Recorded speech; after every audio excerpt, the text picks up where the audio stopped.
Between Memorial Day and Labor Day, the so-called 100 deadliest days of summer mark a tragic spike in our teen car crashes out there. And according to AAA, 30% of our fatal teen accidents happen during these summer months. Here with us to talk more about what parents should know before their kids leave the door is Dan Garrell, who is the founder and managing attorney at Next Law. Dan, you're actually a former prosecutor as well. You got nearly 20 years of experience handling these types of criminal and injury cases. So when it comes to the incidents that you've seen with these crashes involving teens specifically, what do you think are some of the top risk factors that parents need to address with their kids before they hit the road?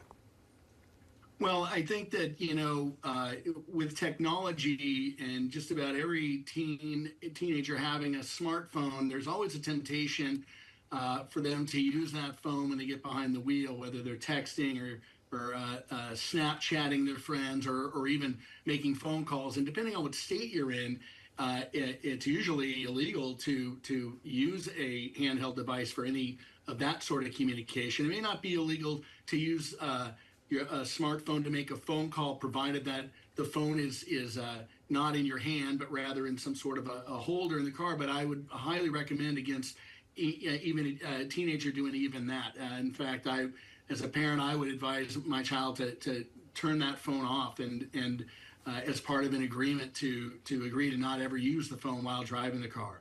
I think that's one of the main risk factors. The other thing that we see during the summer months, especially when kids are out of school, is they have a lot more time on their hands. They're allowed to stay out later, and so just, all of that. And you've got very inexperienced teen drivers out on the road. So that's a large reason why they call it the 100 deadliest days of summer. There's just that much more of that kind of activity with what are usually rather inexperienced drivers. Right. And Dan, let's say for someone who's watching out there, you might not want to think about it, but it is a reality that kids might end up getting into a crash or a fender bender. Like I said, not something you might want to think about, but it is a reality. What are a few do's and don'ts when it comes to dealing with the aftermath of an accident? Sure.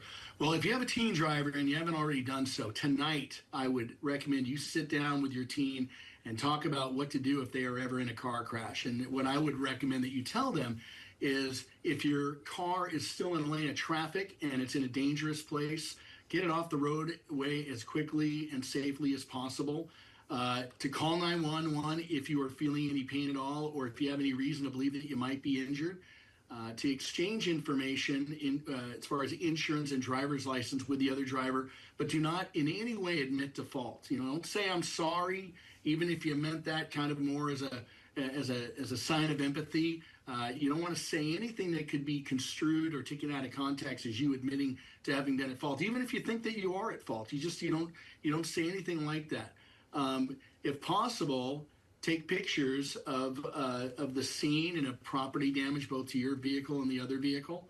And if, and again, this is going to differ from state to state, but your state probably has a minimum damage threshold at which point the police need to be called. And it's difficult for a teenager to make that assessment. So what I would tell my teen is, look, if it's anything more than just a scuff to either vehicle, be on the safe side and call the police. But I would also encourage them to call me, to call the parent and let me know what happened.